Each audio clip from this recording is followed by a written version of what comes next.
Hello et bienvenue dans une nouvelle vidéo. Aujourd'hui on se retrouve pour notre Will I Buy It hebdomadaire.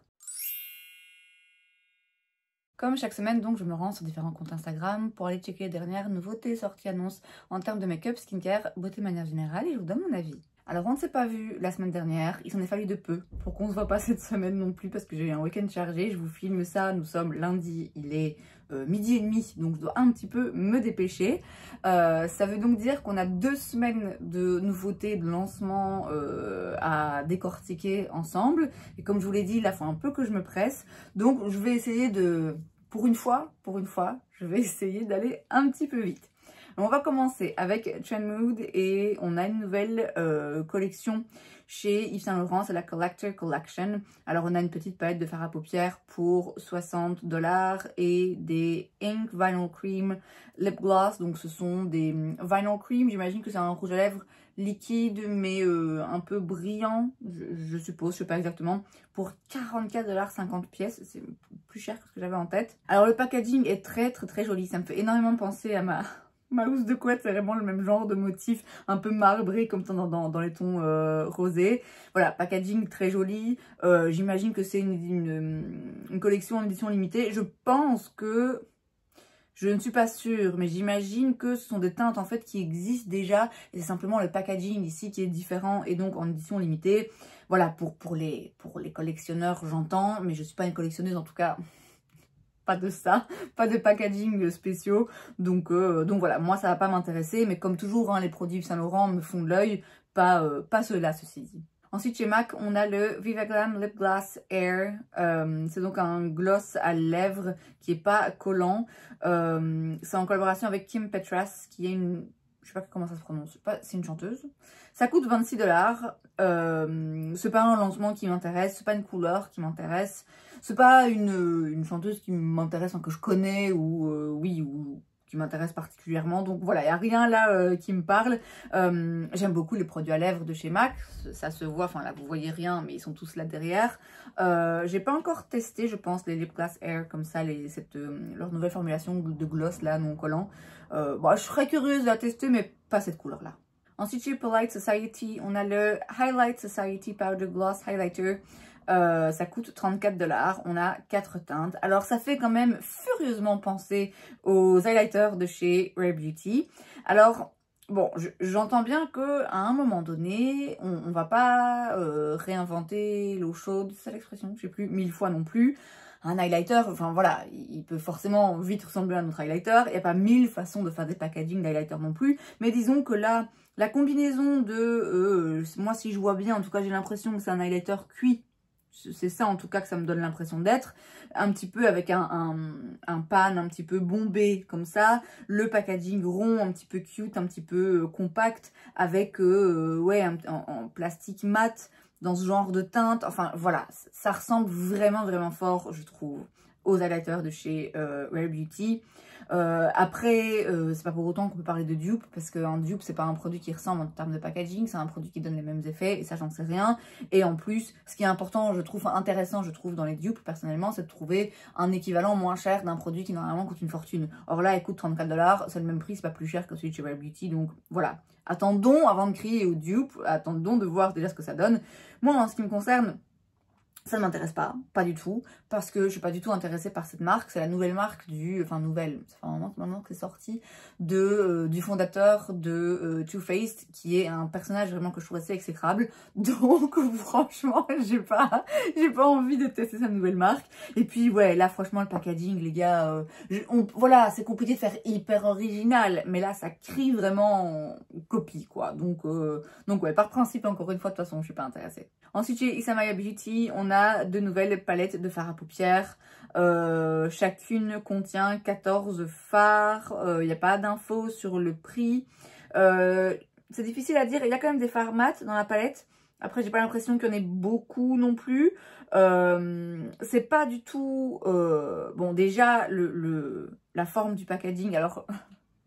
Vous allez me dire, je suis jamais contente parce que quand on fait les mêmes packaging, je râle parce que c'est limité. Et quand on fait des packaging spéciaux, je râle parce que c'est un peu trop spécial. Mais là, en l'occurrence, oui, c'est un peu trop spécial. Ce que je veux dire par là, c'est que moi, en tant que personne qui a plusieurs palettes et qui aime bien les ranger, une palette comme ça, elle tient pas debout, c'est chiant. Et puis la forme là qui imite le truc de, vous voyez, qu'il y a dans les hôpitaux là, moi ça me donne pas envie. Mais après ça reste dans le thème, hein, parce que ils avaient fait une collection déjà avec d'autres trucs comme ça, avec des packaging inspirés du monde médical en fait. Voilà, moi ouais, je sais pas si j'en ai besoin. Ils ont toujours fait des packaging un petit peu chelous. Moi, voilà, j'aime autant qu'on développe le produit, en fait. Mais bon, ce n'est jamais que mon avis. C'est pas une marque qui m'intéresse, hein, j'ai déjà dit, elle n'est pas donnée. Les harmonies de couleurs ici ne me parlent pas du tout. Donc, je peux facilement passer mon tour. Je viens de me rendre compte que j'ai oublié de remettre du gloss. Voilà, c'est un petit peu plus joli comme ça. Alors, on passe à Yves Saint Laurent, de nouveau. Et là, on a un nouveau fond de teint, c'est le All Hours Glow Foundation. Il n'y a pas le prix, mais ça doit être une 50aine d'euros, je pense. Je ne sais plus vraiment c'est quoi les prix. C'est donc un fond de teint qui est léger, qui est lumineux, qui offre un fini seconde peau, un fini, je vous dis, lumineux, qui aide quand même à contrôler le sébum et les huiles qui sortent de la peau, qui est hydratant avec de l'acide hyaluronique et du niacinamide. Alors le fond de teint All Hours, il y a une époque, je l'avais et je l'adorais, j'adorais ce fond de teint. Je l'ai plus depuis longtemps parce qu'il était périmé depuis un moment déjà quand je m'en suis débarrassée. Je pense que ça reste un fond de teint qui est quand même assez apprécié. Ils l'ont reformulé hein, depuis. Bah forcément, en même temps, les techniques évoluent, les formulations se perfectionnent. Et donc, forcément, c'est logique qu'on reformule de temps en temps pour rester à jour et pour offrir le mieux possible. Là, le fait que ce soit un qui est un petit peu plus lumineux, plus léger, c'est qui tout double, quoi. Je serais quand même curieuse. Je serais curieuse de le tester parce que, comme je l'ai dit, les produits Yves Saint Laurent m'attirent.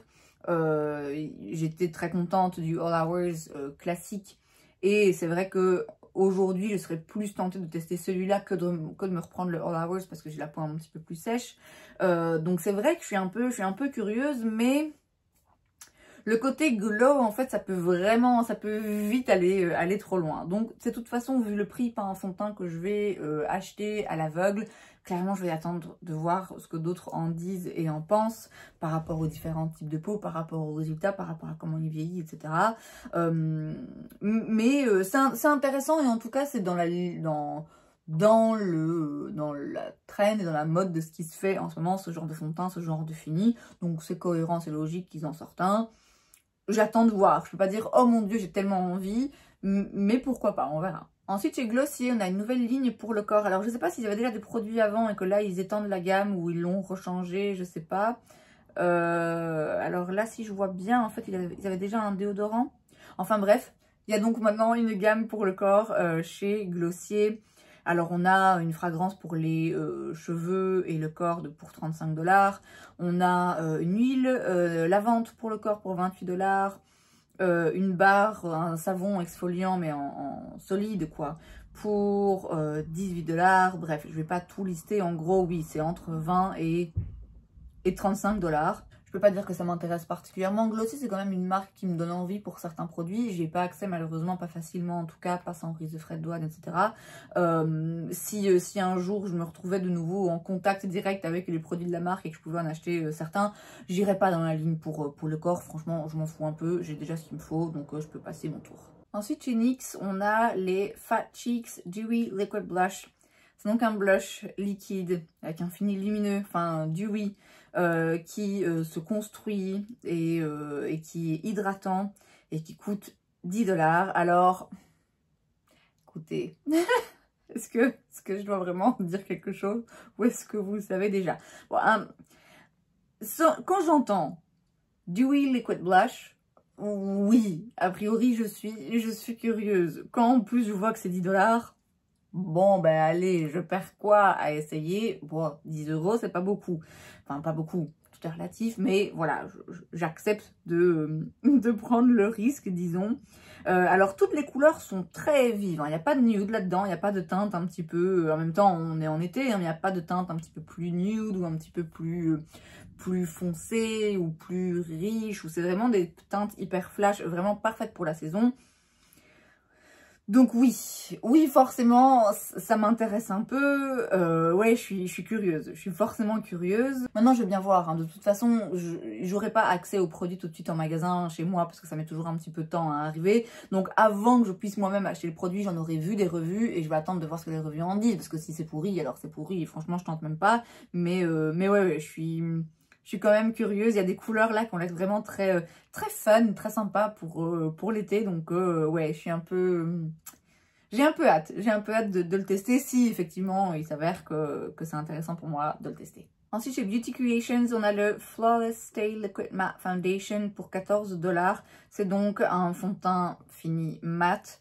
Tenue de 24 heures, une couvrance médium à full, sans huile, 30 teintes, on a du chaud, du froid, on a des teintes olives, on a du neutre, on peut aussi avoir un pinceau pour le fond de teint, donc pour 8 $. Alors 14 $ pour un fond de teint, j'ai envie de vous dire, c'est difficilement battable. 30 teintes, ça va, c'est pas le plus de teintes qu'on peut faire pour un fond de teint de toute évidence, mais quand je regarde les différentes teintes qu'on a et les différents modèles qui sont utilisés, sur lesquels on utilise des fonds de teint, ça va vers le très foncé, ça va du très clair au très foncé, donc voilà, c'est quand même, ça m'a l'air bien réparti et je pense que c'est vraiment ça le plus important. Je préfère 30 teintes bien répartis que d'en avoir 40 où en fait il y en a 3 qui sont foncés quoi. Clairement voilà, c'est au moins un petit peu plus inclusif. Alors la marque Beauty Creations, j'ai déjà testé un blush je pense chez eux, un blush en baume qui était beaucoup trop baume, trop gras, qui m'avait pas plu. J'ai entendu parler de leurs fards à paupières mono qui apparemment sont vraiment très beaux mais je les trouve pas. La marque est vendue sur Boozy Shop mais c'est pas ce produit là et c'est celui-là que je veux tester. À part ça, je peux pas dire que la marque m'intéresse particulièrement, même si je reconnais qu'ils ont des prix très abordables et que je pense quand même qu'il y a quelques produits qui sont, dont j'ai entendu dire, du bien.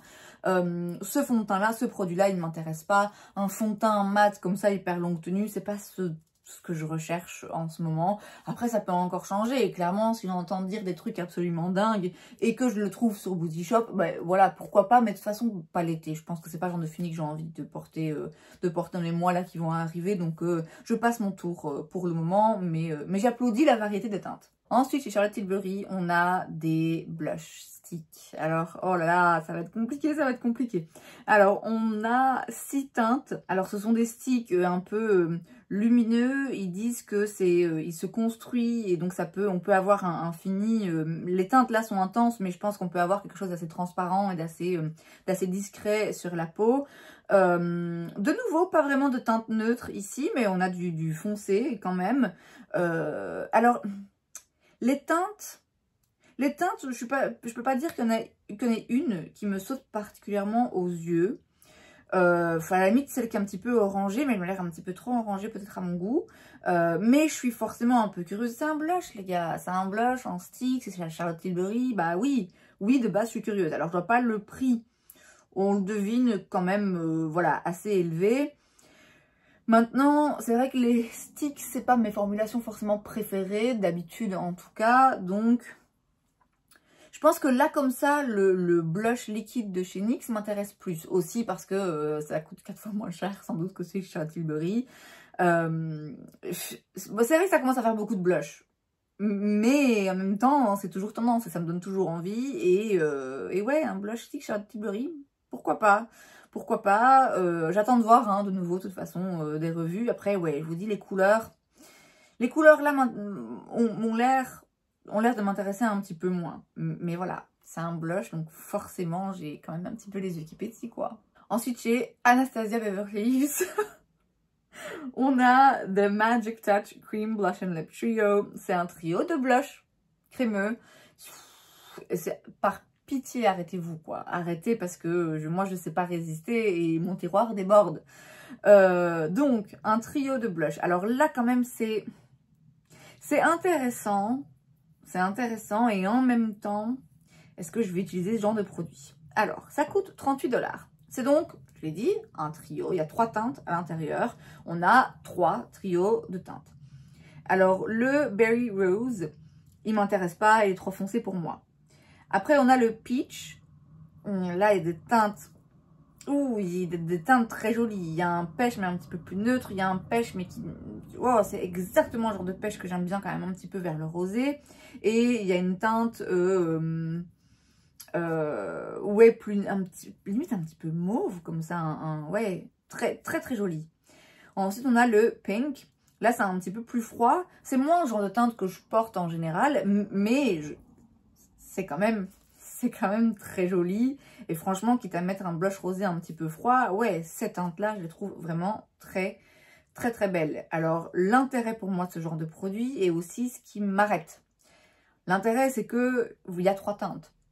Ça veut dire que, bon, certes, c'est 38 $, mais pour 38 $, en réalité, on a 3 blushs. Alors, ces blushs, ça peut s'utiliser aussi sur les lèvres. Moi, je me connais, j'ai pas... Non, je fais pas ça. Si c'est un blush, ça va dans mon tiroir de blush et j'utilise en tant que blush. Point.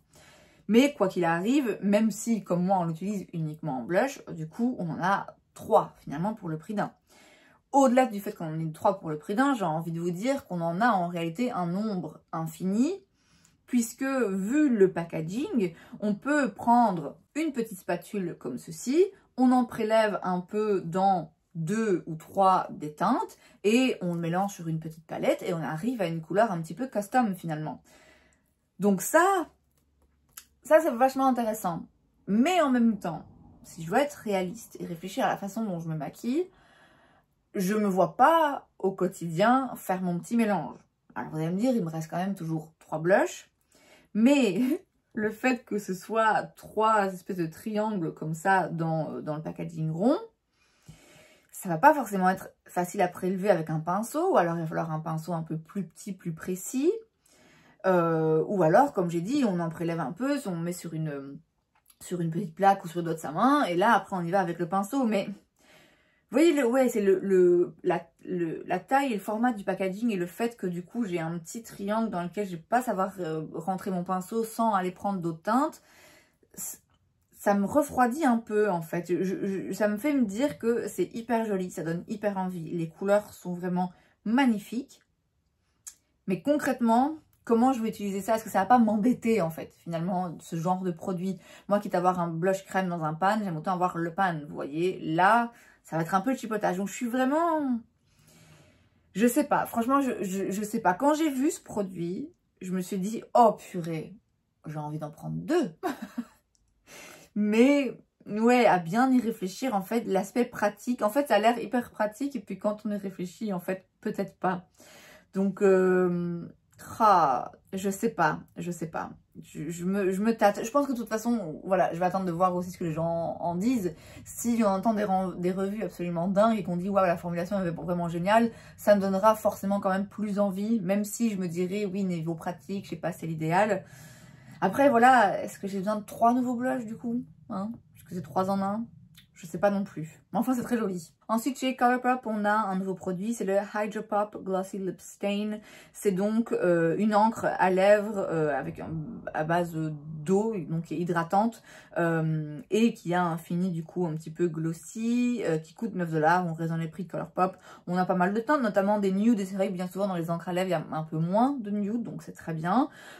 Et on a aussi en collaboration avec Pop Socket pour 20 $. Un Pop Socket, justement, vous savez, c'est... les trucs qu'on met derrière le téléphone pour les tenir plus facilement et dans lequel en fait on peut, il y a un petit truc qui fait qu'on peut rentrer son gloss pour le tenir. Bon, on sait où vous avez eu l'idée, Colourpop, hein. Maintenant j'ai envie de vous dire c'est de bonne guerre, mais c'est quand même, hein, là c'est plus qu'une inspiration quand même, on sait tous à quoi ça fait référence. C'est pas un produit qui m'intéresse, ce genre d'encre déjà de base ça me parle pas trop. Colourpop de toute façon j'ai pas forcément accès, et le truc pour le téléphone là avec le gloss, c'est juste, enfin voilà, moi je sais j'en aurais aucune utilité, voilà, donc ça m'intéresse pas du tout. Je peux facilement passer mon tour. Ensuite, chez Benefit, on a un nouveau fond de teint, c'est le Professional Foundation. C'est un fond de teint avec une couvrance médium qui se construit, un fini mat naturel. Il est waterproof, donc tenu donc 24 heures. Il lisse la peau et il floute les pores. Il est donc waterproof, il transfère pas, il y a niacinamide, de l'huile de rose et de la glycérine à l'intérieur. Écoutez, comme ça sur papier, ça a l'air intéressant. Maintenant, Benefit, je vous avoue que j'ai vraiment perdu le fil de la marque. Je suis plus du tout intéressée par aucun de leurs lancements. Je me sens plus intéressée par la marque, en fait, ils me font plus envie. Maintenant, voilà, un fond de teint qui lisse la peau, floute les pores, qui est longue tenue. Oh, ouais, ok, moi je suis pas contre, mais j'attends de voir ce que ça dit, comme toujours. Encore une fois, hein, si on entend des revues et qu'on dit waouh, c'est vraiment un fond de teint hyper flouteur et perfecteur, il est vraiment très beau. Bon, même si je suis pas intéressée par la marque, j'irai peut-être y refaire un petit tour, mais là comme ça, oui, sur papier, ça a l'air intéressant, mais j'attends de voir. Ensuite, chez Laura Mercier, on a le Real Flawless Smooth Finish Pressed Foundation. Ça coûte 52 $. On a 20 teintes. 20 teintes, c'est pas beaucoup. Alors, un fond de teint poudre, c'est toujours intéressant à avoir dans sa collection. En tout cas, moi, je trouve ça intéressant. J'aime bien avoir toujours un fond de teint poudre parce que ça peut toujours servir en fonction de où on est notre peau, en fonction de la rapidité avec laquelle on veut se maquiller le matin. Enfin bref, ça peut être intéressant. Est-ce que j'ai envie de ce fond de teint poudre en particulier? Non, pour la simple et bonne raison que le Real Flawless en fond de teint liquide de chez Laura Mercier, malgré le fait que plein de gens adorent ce fond de teint, moi, sur moi, j'arrivais pas vraiment à le faire fonctionner. Finalement, j'aimais pas tellement que ça. Donc, le fait d'avoir la même formulation mais en version poudre, moi, a priori, ça me parle pas. Et là, en ce moment, les fonds de teint poudre, non, ne me donne pas envie, pas avec... J'ai la peau un peu asséchée en ce moment, donc non, ça me donne pas envie. Maintenant, comme à chaque fois, j'attends de voir. Mais là, a priori, ce fond de teint poudre chez Laura Mercier ne m'intéresse pas. Et je rajoute aussi que quand même 20 teintes peut mieux faire. Ils ont du budget, Laura Mercier, donc ils pourraient développer plus de teintes. Et enfin, chez Dior, on a des nouvelles palettes, enfin elles sortent au mois d'août, donc on a le temps de voir. C'est les Backstage Glow Face Palettes. Alors, j'ai quand même l'impression que... Alors là, c'est le packaging qui change. Déjà, ça serait certain. En même temps, ils viennent de refaire les packaging de leur blush Backstage, donc c'est logique qu'ils fassent aussi les highlighters, les palettes d'highlighter. J'ai l'impression que il y en a une où c'est l'original, elle existe déjà. Il y en a une autre qui me dit quelque chose. Il y en a peut-être deux là où peut-être bien que c'est des nouvelles harmonies. Je ne sais pas. Je ne sais pas s'il y a de nouvelles harmonies de couleurs parce que je ne connais pas toutes par cœur. Ou si c'est juste un nouveau packaging et éventuellement une nouvelle formulation. Ou si, pareil, c'est pas une nouvelle formulation. Je pense que là, il y a une nouvelle harmonie quand même. Maintenant, est-ce que c'est la même formulation ou pas? J'imagine qu'ils ont profité pour refaire la formulation vu qu'ils refont le packaging, mais rien n'est moins sûr. Écoutez, j'en ai une de palette comme ça dans des teintes un petit peu plus chaudes. Et c'est vrai que ça fait longtemps que je me dis que je voudrais bien m'en prendre une, soit un petit peu plus rosée, soit prendre l'original. La classique, elles me font très envie. Donc, bon, est-ce que je profiterai pas du fait qu'ils reformulent le tout pour enfin la tenter? Ouais, forcément ça me parle, c'est Dior, ça me parle, mais voilà, de toute façon pas avant le mois d'août, donc je vais attendre et je verrai d'ici là. On passe ensuite sur la page de Point Click Vibes et je ne vais pas du tout plus vite que d'habitude, donc je vais essayer d'accélérer un petit peu. Chez L'Oréal, on a les Plump Ambition PH Hyaluron Lip Oil Lip Tint. Wow, compliqué.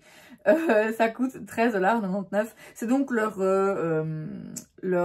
gloss, huile gloss. D'ailleurs, je l'ai aujourd'hui, c'est celle que je viens de réappliquer là, avec vous. Très très bien, je la trouve vraiment très bien. Et là, elles sont un petit peu transparentes et elles s'adaptent au pH de la peau. Pour moi, c'est pas utile. J'ai celle-ci me va très bien. J'ai pas besoin d'une qui s'active et qui change en fonction du pH de la peau parce que j'ai l'impression que ça finit quand même toujours vers le même genre de teinte. Donc voilà, celle que j'ai me va très bien. Mais si vous aimez ce genre de produit, franchement, allez-y parce que la formulation... parfaite. Ensuite, chez CoverGirl, on a le Fresh Jelly Water Lip Plus Cheek Tint pour 10,99 $. C'est donc une encre qui fonctionne aussi bien sur les lèvres que sur les joues. Alors, vous savez, moi, dans la théorie, ça peut paraître une bonne idée. Dans la pratique, je trouve quand même que très souvent, je trouve ça compliqué de faire un produit qui soit aussi joli et qui travaille aussi bien sur les joues que sur les lèvres. J'ai l'impression qu'il y en a forcément toujours un des deux où ça pêche un peu. Voilà, c'est mon avis. Donc on a 6 teintes, des teintes un peu fun, hein, pareil, on est en été, donc c'est des teintes colorées, il n'y a pas grand chose de neutre ou de profond. C'est ce que ça m'intéresse? Non, pas particulièrement, parce que je vous dis, le côté 2 en 1, là, moi ça me rend toujours un petit peu sceptique. J'ai pas accès en plus à la marque, donc c'est vrai que très facilement, je regarde et hop, j'oublie, je passe à autre chose parce que je sais que de toute façon, même si j'ai envie de l'acheter, je vais pas pouvoir. Donc, moi, ça m'intéresse pas. Est-ce que c'est intéressant? Oui, ça peut l'être. J'ai l'impression que ça devient quand même de plus en plus cher. Je pense que dans mon souvenir, CoverGirl, c'était une marque qui était quand même meilleur marché que ça. Ah non, voilà, hein, c'est jamais que 11 $ pour un mix entre encre pour les lèvres et pour les joues. Donc, c'est pas du vol hein, par rapport à d'autres prix. Mais non, quoi qu'il arrive, ça m'intéresse pas, même si ça reste bon marché. Ensuite, chez Huda Beauty, on a les Lip Contour Lip Stain. Donc, c'est une encre à lèvres, mais version un peu stylo, comme ça, un peu feutre plutôt, qu'on peut utiliser du coup en contour des lèvres et qu'on peut utiliser aussi, j'imagine, si on prend une teinte neutre qui convient, qu'on peut utiliser pour faire un petit peu de contouring autour des lèvres. Alors, il y a 8 teintes. Ça pourrait me rendre curieuse. Je pense que je vais quand même attendre de voir. Parce que, encore une fois, hein, ce genre de petite encre comme ça, je suis quand même toujours un petit peu sceptique. Ça peut être très intéressant quand on veut que ça tienne dans la durée, mais j'attends de voir. Maintenant, si ça m'intéresse, enfin, si j'en entends des revues qui sont positives, ouais, je serais bien tentée de le tester, pourquoi pas. Et on reste chez Huda Beauty pour les Faux Filter Lip Jelly Oil. Ce sont donc des huiles à lèvres. On a 3 teintes, mais c'est très très léger, hein, puisque c'est des huiles, c'est à peine teinté. C'est très joli, ça me donne très envie. Ça coûte 21 $, c'est tout à fait abordable. Enfin, abordable. Il y a moyen de trouver beaucoup moins cher, on est d'accord, mais je trouve que ça reste pour ce genre de marque pas exagéré. Si je compare forcément avec les prix du Saint Laurent où c'est 40 balles l'huile à lèvres, ben oui, c'est un peu moins cher forcément, même beaucoup moins cher. Alors je vous dis, je trouve ça joli, ça donne envie, ça reste abordable. J'aime beaucoup la marque Huda Beauty, j'ai très envie de la soutenir en ce moment parce que c'est une des rares marques, très rares marques, seule marque qui s'exprime ouvertement sur un sujet qui me tient à cœur, donc j'ai envie de la soutenir encore plus en ce moment.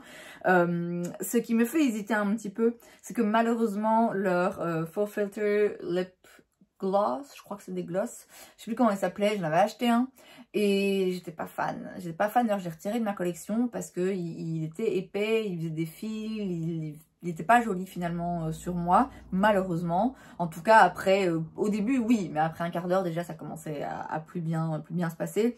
Et donc, c'est vrai que du coup, je suis un peu refroidie par cette expérience où, ben voilà, malheureusement, le produit m'a pas plu et je m'en suis débarrassée. Même si, oui, 21 $, c'est pas exagéré non plus, ça reste quand même une somme d'argent et j'ai pas envie d'acheter et de m'en débarrasser dans la foulée. Donc, voilà, j'attends de voir un petit peu. J'attends de voir si les personnes qui le testent expérimentent ce même genre de problème que moi j'avais eu avec le gloss. Mais là, comme ça, moi, ça me donne envie. Et enfin, chez LYS, sinon je crois que ça se dit LYS Beauty, on a le True Enlightenment Soft Focus Skin Finisher Powder. C'est donc une poudre de finition. Ça coûte 22 $, donc vraiment pas exagéré non plus. Alors, ils disent pas combien de teintes il y a. Normalement, LYS, c'est une marque qui me semble qui a essayé d'être assez inclusive. Et c'est ce qui est mis en avant ici dans l'explication du lancement. Mais je ne sais pas combien de teintes il y a. Alors, c'est une poudre de finition un peu marbrée qui a l'air quand même... À mon avis, c'est une poudre de finition qui est légèrement... Pas brillante, c'est pas un highlighter, mais ouais, qui donne un effet un petit peu lumineux quand même, qui va venir tout en fixant le teint et en le terminant, venir lui rajouter un petit peu de vie, un petit peu de dimension, en ayant quand même donc un fini pas trop matifiant. Donc je pense que c'est pas le genre de poudre qui va convenir à tout le monde. Je pense que si vous avez la peau grasse, ce genre de poudre de finition, c'est pas pour vous. Moi, ça pourrait m'intéresser, mais j'ai pas forcément accès à la marque.